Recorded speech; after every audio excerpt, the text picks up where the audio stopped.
You're looking at a bucket of broken glass, shattered bottles, a cracked windshield, the stuff you'd sweep off the garage floor and throw in the trash without a second thought.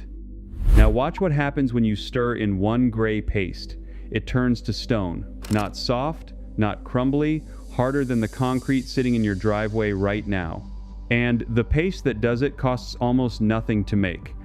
There's a formula older than this country that binds crushed glass into a solid block stronger than the Portland cement holding up your foundation. The Amish families I sat with in Lancaster County, Pennsylvania never gave it a fancy name. They called it liquid glass. They were using it quietly long before any inspector had a word for it. And the reason you've never heard of it isn't that it doesn't work. It's that somebody made a lot more money selling you the bag at the hardware store. By the end of this, I'm going to hand you a formula I traced back to a German chemist named Johann Nepomuk von Fuchs, written down in the year 1818. A recipe so simple you can mix it this weekend on your own kitchen counter. And if you already own a home, especially one built before 1980, don't go anywhere, because the most useful part of what I found is for you, not for some man pouring a new foundation. The first time I watched an old Amish fellow near Millersburg, Ohio, pour this stuff over a cracked stone step, I stood there like a fool for 10 minutes waiting for it to wash off in the rain. It never did. That step is still there. That was the day I stopped trusting everything the modern world told me I had to buy. I need you to understand where I'm coming from, because I was not a believer. I spent the better part of 40 years doing everything the conventional way. I paid the contractors. I bought the bagged mix. I wrote the checks to the utility companies without ever asking whether I truly needed to, and I looked down a little on the plain folk who did things by hand, the way you might look at someone stuck in the past.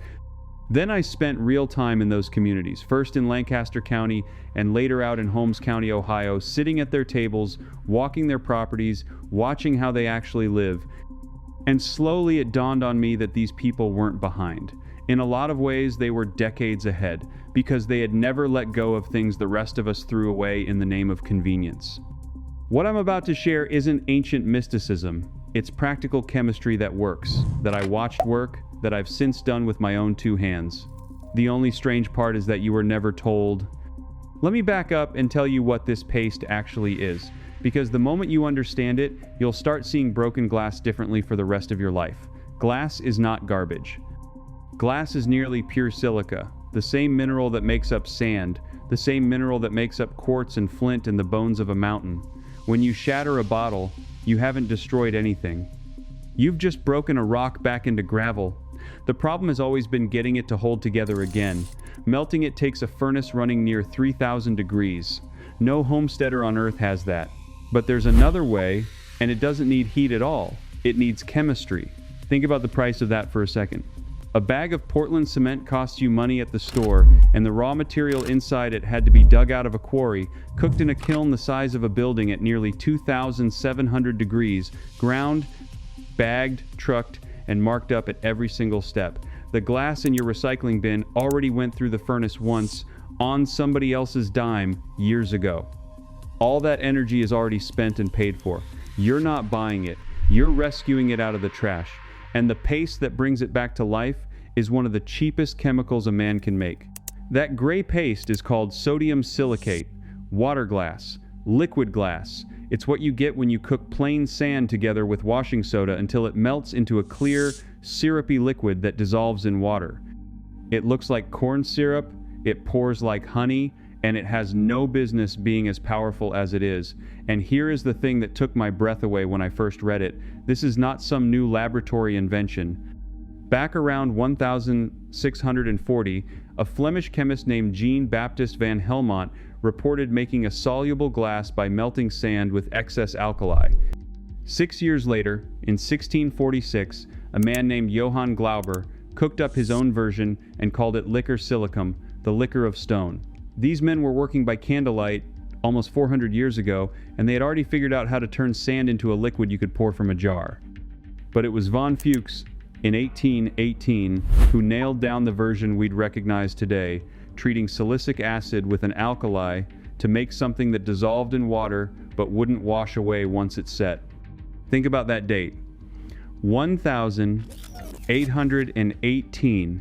That's before the Civil War, before the light bulb, before Portland cement was even patented.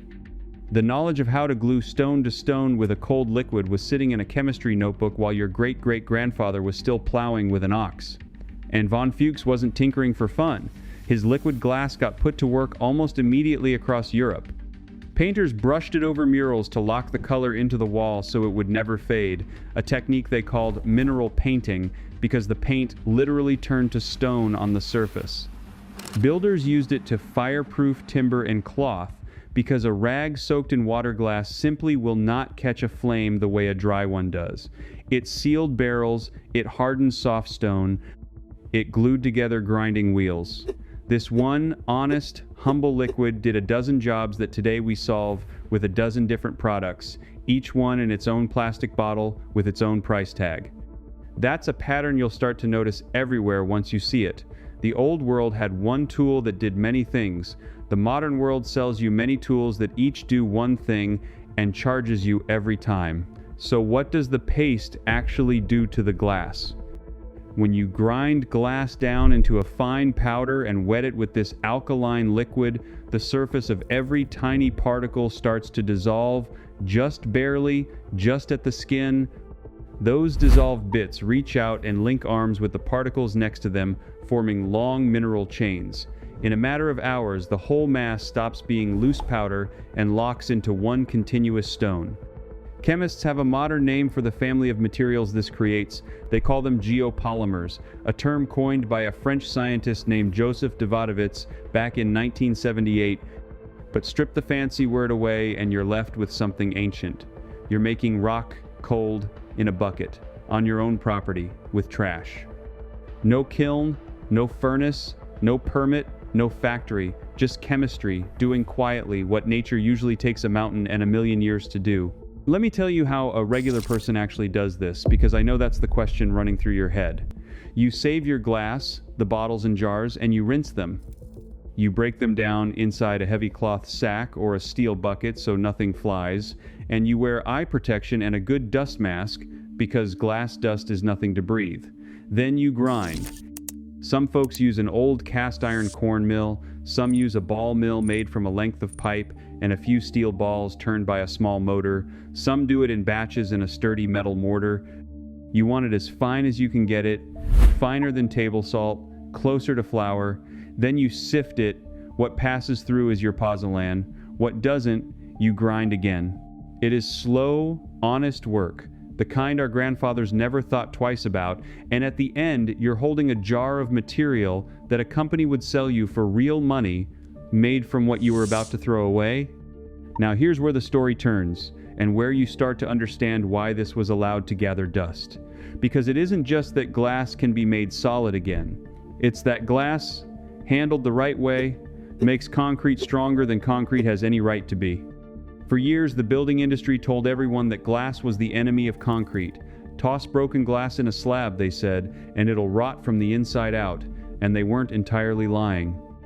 Big chunks of glass mixed into concrete really can cause a slow-motion reaction that cracks it apart over the years. That single fact scared people away from glass for 2 generations. But it was only half the truth, and the missing half changes everything. The trouble was never the glass. The trouble was the size of the glass. Grind it fine enough, and the exact same material flips from a poison into a superfood. I'm not asking you to take my word for it. In 2024, a team of engineers published a study in the journal Scientific Reports where they ran the numbers on exactly this. When they ground waste glass into a fine powder and used it to replace part of the cement, the concrete didn't get weaker. Its compressive strength, the ability to bear crushing weight, went up by more than 35%. Its tensile strength climbed almost 22%. And here's the part that matters. If you want something to last 100 years, the amount of water the concrete soaked up dropped by nearly 21%, and its resistance to the salt and chemicals that eat concrete from within improved by a staggering 63%.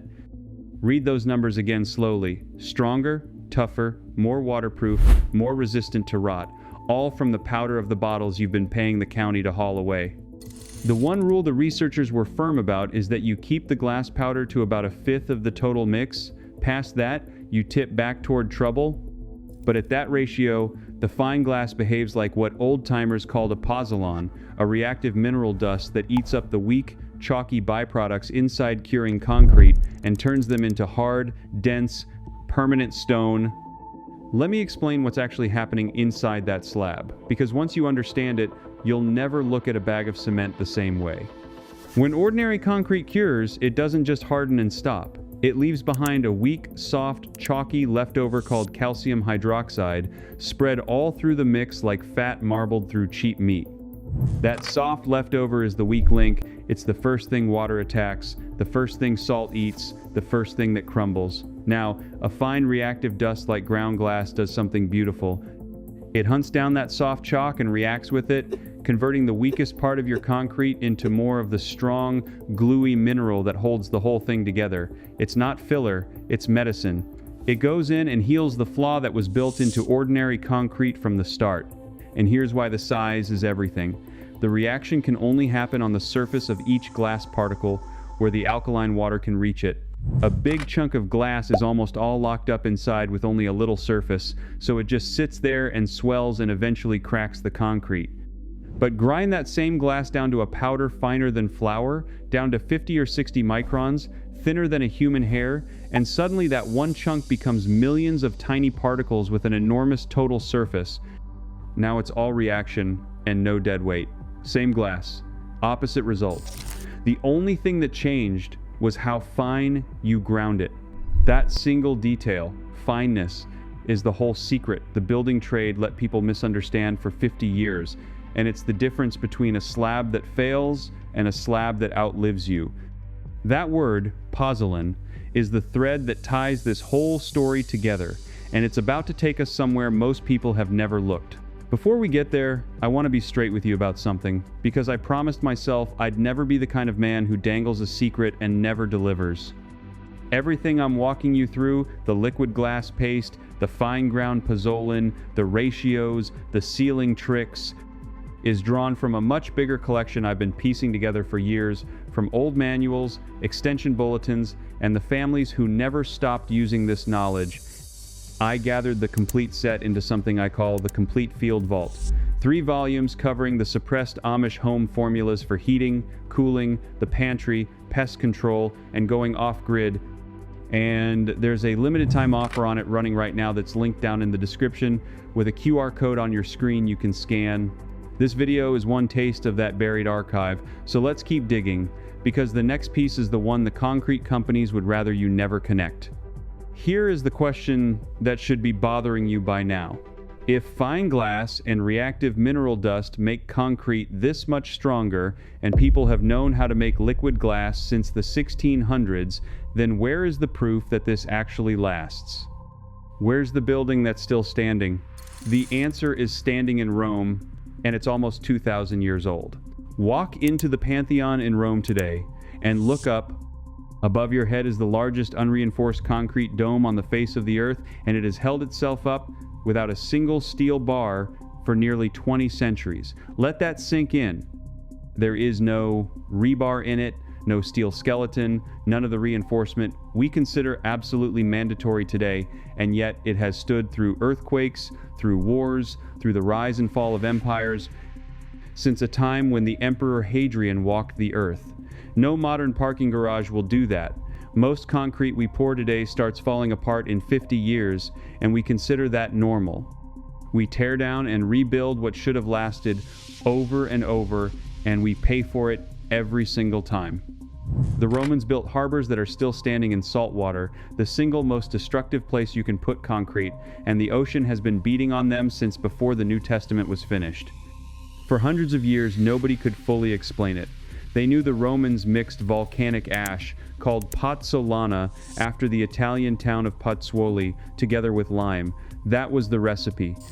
But that recipe alone doesn't account for concrete that heals its own wounds.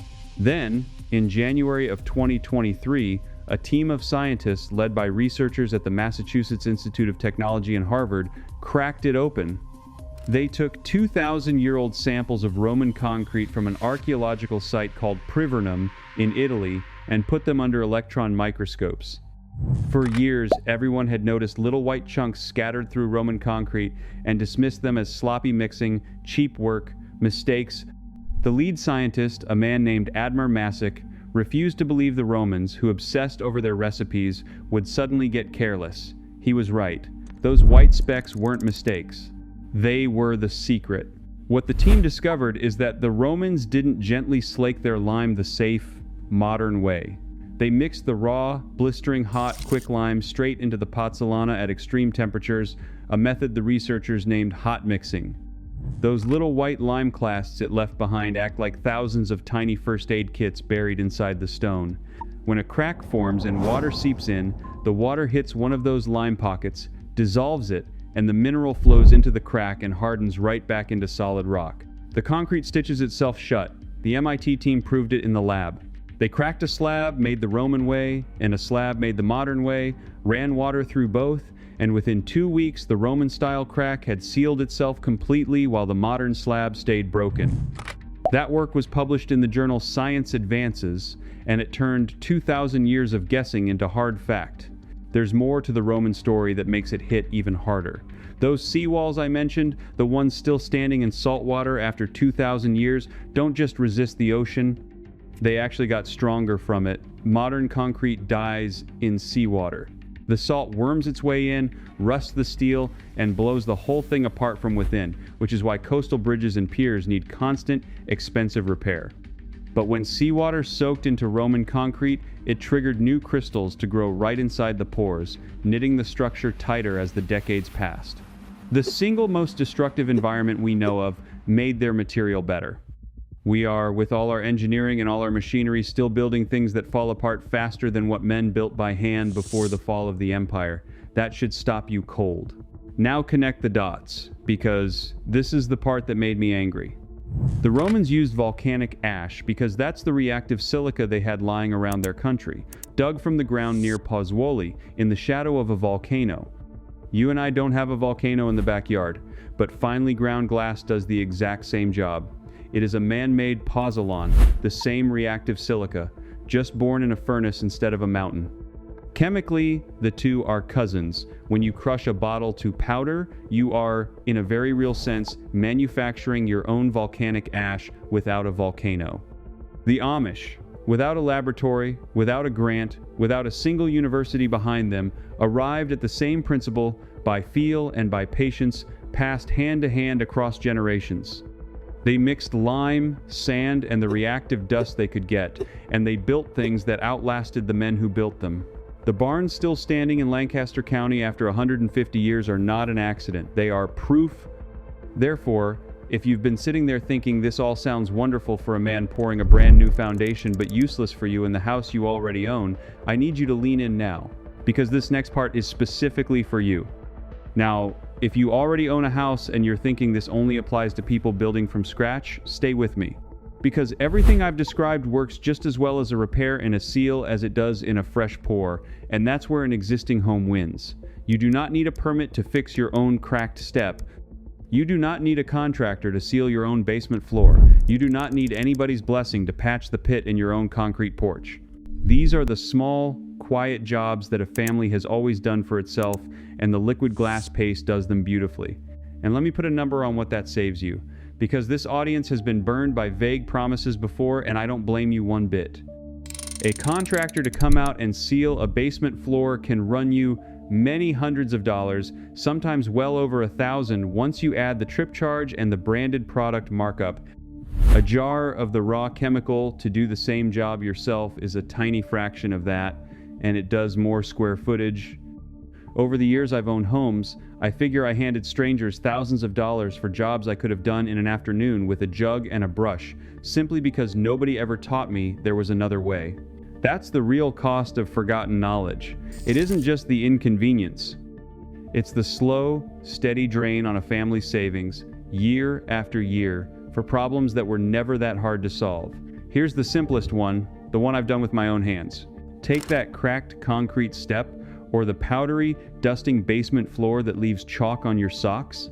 Mix liquid glass, sodium silicate, with a little water, roughly 1 part liquid glass to 4 or 5 parts water for a sealer, and brush it right into the surface. It soaks down into the pores, reacts with the leftover lime already inside your old concrete, and turns that soft, dusty surface into a hard, sealed, water-resistant skin. This is the same reaction the Romans relied on, happening inside concrete you already own for the price of a jar. Masons have quietly used this for over a century to harden and dust-proof floors, and it was never a secret to them. It was only a secret to the rest of us who were told to go buy a 5-gallon pail of the branded stuff instead. Want to fill a crack or a hole instead of just sealing? Then thicken it? Mix your liquid glass with fine sand and that ground glass powder into a stiff paste, press it into the crack, and it sets into a stone plug that grabs the old concrete and won't let go. For a step, a threshold, a windowsill, a fence post footing, it holds. And if you want to borrow the Romans' own trick, add a small measure of quicklime to that paste before you fill the crack. Now you've buried tiny healing pockets inside your own repair, the same lime clasts the MIT team found at Prevernum, so that when a hairline crack tries to open years from now, water and lime close it back up on their own. You are building self-healing stone in a bucket in your garage. That is not a promise from a salesman. That is chemistry that has been sitting in plain sight for 2,000 years. And that's only the beginning of what this one jar does around an old house. Take the fireproofing the Europeans figured out 2 centuries ago. If you've got exposed rafters in an old attic, or wooden shelving in a workshop where you keep gasoline and oily rags, a coat of diluted liquid glass brushed onto that wood soaks in, dries clear, and dramatically slows how fast the wood will take a flame. It won't make oak into steel, but it buys you minutes, and in a fire, minutes are everything. Families did this to barn timbers long before anybody sold a spray can labeled fire retardant for 4 times the price. Then there's your masonry, that crumbly old brick chimney, the soft mortar joints on a 100-year-old foundation wall, the cinder block in the crawl space that's slowly turning to sand. Brush liquid glass over soft, powdery masonry and it penetrates, reacts with the lime already in the old mortar, and hardens the surface back into something solid you can run your thumb across without it dusting off. Old house people call this consolidating the stone, and preservationists have quietly used silicate treatments on historic buildings for decades. It was never hidden from them. It was only hidden from you and me, the ordinary homeowners who were pointed straight to the most expensive fix on the shelf every single time. You can even make things from scratch, right in your yard, this weekend, with no inspector and no permit, because nobody needs permission to make a garden paver. Pack your glass powder, some sand, and liquid glass into a simple wooden mold, tamp it down, let it cure, and turn out a stepping stone, an edging block, a little bench top, a footing for a shed. It's yours. You made it out of what the world called garbage, and it will still be sitting in your garden when the plastic version from the big box store has cracked and gone to the landfill. But sealing a floor and patching a step, as good as they are not the reason I stayed up reading old bulletins until my eyes burned. There was one more use for this paste, the one the Amish never bragged about, the one that finally showed me just how far this knowledge had been buried, and it has nothing to do with building at all. Here's the mini hook, and I want you to sit with how strange it sounds at first. The same liquid glass that turns crushed bottles into stone was also the way farm families kept a year's worth of eggs fresh on a shelf, in a root cellar, with no refrigeration, no ice, and no electricity for a solid 12 months. Let me tell you how I stumbled onto it. I kept finding the same phrase in old homestead records, over and over, going back well past the year 1900. Water glassing. At first I thought it was a building term. It wasn't. Before there was a refrigerator humming in every kitchen, a fresh egg was a treasure that spoiled in weeks. A hen lays hard in the spring and summer and then slows to almost nothing when the days get short and cold, which meant that in the old rhythm of a farm, you drowned in eggs for half the year and had none at all for the other half. Right when your body craved that protein most in the dead of winter, families needed a way to carry the spring's abundance across to the hungry months. So the old-timers reached for the very same sodium silicate we've been talking about. They'd mix it, roughly 1 part liquid glass to 9 parts cooled boiled water, pour it into a crock or a stoneware jar, and lower clean, fresh, unwashed eggs down into it, 1 layer at a time, until the crock was full and every egg was under the liquid. The liquid glass would seal every microscopic pore in the shell, locking the air out and the freshness in, stopping the slow evaporation and the bacteria that turn an egg bad. Eggs laid in the abundance of spring would still fry up fresh the following winter, the yolk still standing tall, when the hens had stopped laying and the store, if you even had one, was a frozen wagon ride away. You just reached into the crock, rinsed one off, and cooked it like it was laid that morning. Now, here is the buried history that made my jaw drop, and it's the piece I promised you at the very start. This wasn't fringe folk superstition. This was official, tested, government-endorsed knowledge. In the years around World War I, the United States Department of Agriculture actively told American families to preserve their eggs in water glass to fight food shortages. It was printed, it was in the bulletins. It was, for a time, considered the smart, patriotic, thrifty thing every household should do. And then, within a generation, the electric refrigerator arrived. The power companies wanted every home wired and dependent, and a method that cost pennies and needed no electricity at all quietly vanished from the pamphlets. Nobody outlawed it, they just stopped printing it, they let it die of silence. And it worked, because I'll bet this is the first you've ever heard of it. Sit with the shape of that story for a second, because it's the same shape every single time. The knowledge existed, proven, and written down and handed to the public by their own government. Then something came along that somebody could sell, and the old freeway was allowed to slip out of the books, out of the conversation, out of memory, until a whole generation grew up never knowing it had ever been there. But it didn't die completely. In the root cellars of Lancaster County, in the pantries of Holmes County, and the crocks of a few stubborn grandmothers who never threw out what worked, it survived. It got passed quietly from mother to daughter while the rest of the country forgot. That's the thing about the Amish and the old plain families. They didn't invent this, they just refused to let it go. And because they held on, it's still here, sitting in front of you right now, waiting for you to pick it back up. That is the whole game, right there, in one jar of liquid glass. Think about how many separate products, separate bills, separate dependencies that one humble paste quietly replaces. A single paste that could seal your basement, patch your steps into self-healing stone, fireproof your rafters, harden your crumbling mortar, turn the trash in your recycling bin into building material stronger than what you buy, and put a year of food on your shelf without paying the power company 1 cent to keep it cold. One jar, one old honest chemical, doing the work of a whole shelf at the hardware store. The knowledge existed, the proof is standing in Rome and printed in government bulletins. One community, the Amish, and a scattering of stubborn old farmers kept using it while the rest of us forgot. And now you have it back. So, who benefited from you not knowing any of this? Ask yourself honestly. Every jar of liquid glass you didn't make is a bag of sealer you bought. Every egg that spoiled is a reason to keep the refrigerator and the electric bill running. Every crack you paid a contractor to fix is money that left your family and never came back. When the Portland cement industry grew into a giant, when the appliance makers wired the nation, the old cold chemistry didn't fit the business plan. It didn't need a factory. It didn't need a monthly payment. And a thing that doesn't need a monthly payment is a thing that certain people are very happy to see forgotten. And here's the part that will really turn your stomach, because it proves this wasn't just an accident of history. The industry knew. They always knew. For 50 years, the trade let ordinary people believe glass was poison to concrete, that it could only crack and ruin a slab, so nobody would think to use the free material in their own bin. Then, quietly, in the year 2020, the same standards body that governs the building trade finally approved an official specification for ground glass pozzolana, a formal blessing for using powdered glass in concrete, the exact thing they'd let the public misunderstand for 2 generations. Now there are companies grinding up bottles, putting the powder in bags, and selling it back to builders as a premium green product. The knowledge was never wrong. It was just being held until somebody figured out how to put a price tag on it. They didn't discover anything the Romans didn't know 2,000 years ago.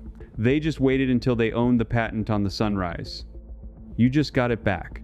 A paste that predates this country, proven by MIT, endorsed once by the USDA, and kept alive in the barns of Lancaster County and the kitchens of Holmes County, Ohio, while the rest of the world was told to go buy the expensive version. You didn't just watch a video, you recovered something that was quietly taken from you, and now it belongs to your family again. If you're the kind of person who believes real knowledge has been pushed aside to protect somebody else's profit, then you already know what to do next.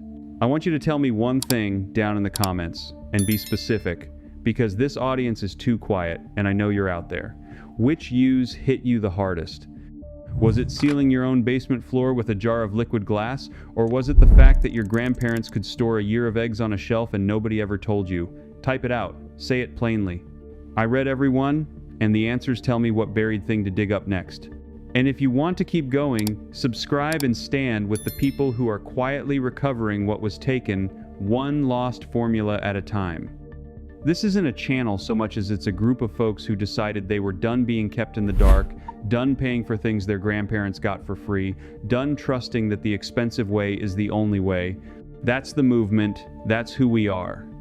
Because in the next one, I'm going to show you the old Amish way of keeping a room cool through a brutal August with no electricity, no compressor, and no monthly bill built into the very walls of the house, using nothing but materials you can already put your hands on. Once you see how simple it is, you're going to wonder how we ever let ourselves forget it, and you're going to be a little angry that nobody told you sooner. I'll see you there.